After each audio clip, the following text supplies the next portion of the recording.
Определено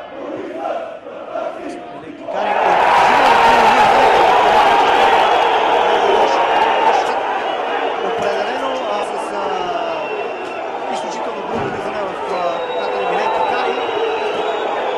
Почнаха да се покрият феновете на ЦСКА, излязаха на стадиона, което означава много лоши новини за тези на Ашдот. Ето, това не трябваше да става.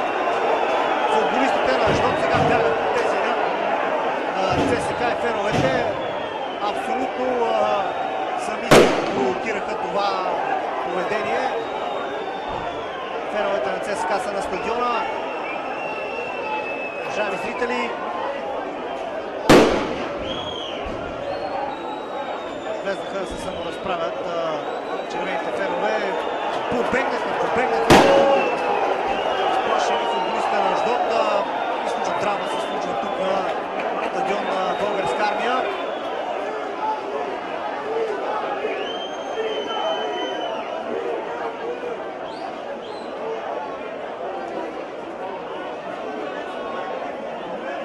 Вижте къде отидоха част от футболистите на Ашдот. Това е край на тази среща. Няма да се играе.